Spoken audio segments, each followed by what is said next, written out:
अस्सलाम वालेकुम, मेरा नाम डॉक्टर अवैस सिमर है and this is chapter number 4, the cell from the first cell biology.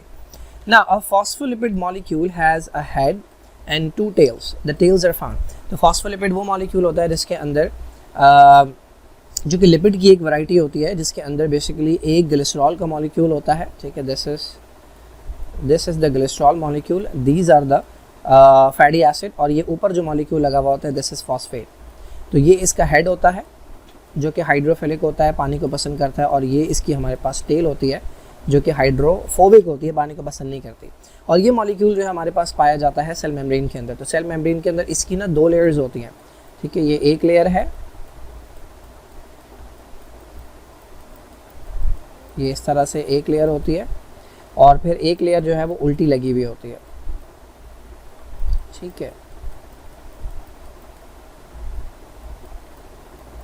ये दूसरी लेयर है जो कि इसकी बिल्कुल उल्टी लगी हुई होती है, ठीक है. तो अब अगर आप गौर करें तो ये पूरी की पूरी सेल मेम्ब्रेन है, ये इस तरह से मेम्ब्रेन होती है, ये पूरी मेम्ब्रेन है. इसके अंदर ये लिपिड की दो लेयर होती है, एक ये वाली लेयर है पूरी और एक ये वाली लेयर है, तो ये बाई लेयर होती है.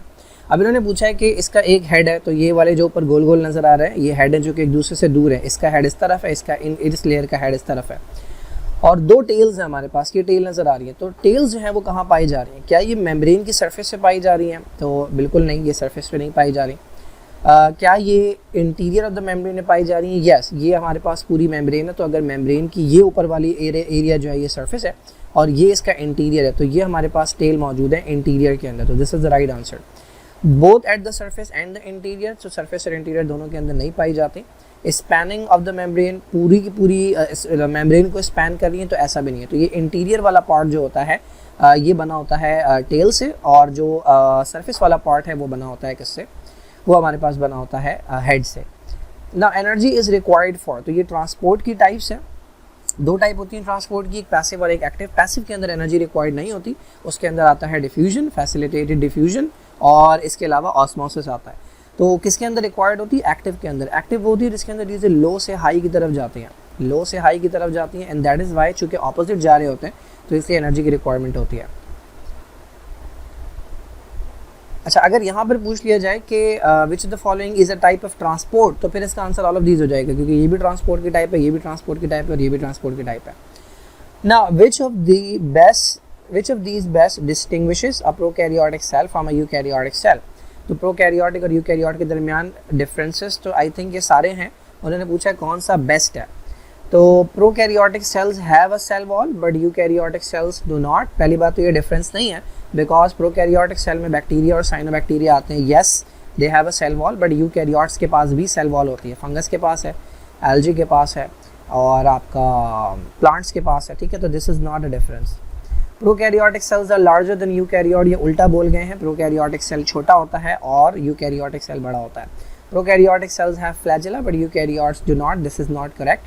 प्रोकैरियोटिक सेल्स में बैक्टीरिया के पास फ्लैजिला होता है, बिल्कुल सही है, बट यूकैरियोट्स में भी अगर आप देखें तो इसमें यूग्लिना आ जाता है जिसके पास फ्लैजिला है, and there are lot of cells के जिनके पास फ्लैजिला होता है. तो these are not the correct answer. तो बचा ही है कि हमारे पास, तो this is the right answer. Prokaryotic cells के पास मेम्ब्रेन बाउंडेड न्यूक्लियस नहीं होता. ये सेल है, इसके अंदर ये पड़ा हुआ डीएनए, ठीक है, कोई न्यूक्लियर मेम्ब्रेन नहीं है. यूकैरियोटिक सेल्स के पास ऐसा न्यूक्लियस नहीं होता. उनके पास एक प्रॉपर न्यूक्लियस होता है जिसपे मेम्ब्रेन भी होती है, जिसके अंदर फ्लूइड भी होता है, जिसके अंदर डीएनए भी होता है, और न्यूक्लियोलस भी होता है. ना लाइसोसोम फंक्शन है. तो लाइसोसोम एक तरह की बॉडी होती है जो सिर्फ एनिमल सेल के अंदर पाई जाती है. इसमें स्पेशल एंजाइम्स होते हैं जिनके पास डिफरेंट मॉलिक्यूल्स को तोड़ने की एबिलिटी होती है. तो ये फंक्शन करता है इंट्रासेलुलर डाइजेशन के अंदर. सेल के अंदर डाइजेशन जो होती है वो लाइसोसोम की हेल्प से होती है. किन में होती है? यूजुअली यूनिसेलुलर ऑर्गेनिज्म के अंदर होती है, क्योंकि जाहिर है जब एक ही सेल है तो जब खाना अंदर आएगा तभी टूटेगा, जैसे कि अमीबा है. या कुछ मल्टी सेलुलर ऑर्गेनिजम्स भी होते हैं कि जिनके अंदर भी इंट्रासेलुलर डाइजेशन होती है, जैसे हाइड्रा है. तो इनके अंदर भी हमारे पास इंट्रासेलुलर डाइजेशन होती है. पहले खाना टूटता है एक्स्ट्रा सेलुलर से, यानी सेल के बाहर, लेकिन पूरा नहीं टूट पाता, तो फिर इंट्रासेलुलर से टूटता है ना. हमारे अंदर तो कम्प्लीटली एक्स्ट्रा सेलुलर होती है. हमारे पास पूरा डाइजेस्टिव सिस्टम है, उसमें ही पूरा खाना टूटता है, और जब वो सेल में जाता है तो उसे फर्दर तोड़ने की ज़रूरत नहीं होती, डाइजेशन की ज़रूरत नहीं होती, फिर उससे रेस्पिरेशन होती है. तो इंट्रासेलुलर डाइजेशन लाइसोसोम का फंक्शन होता है. प्रोटीन सिंथेसिस राइबोसोम्स का फंक्शन है.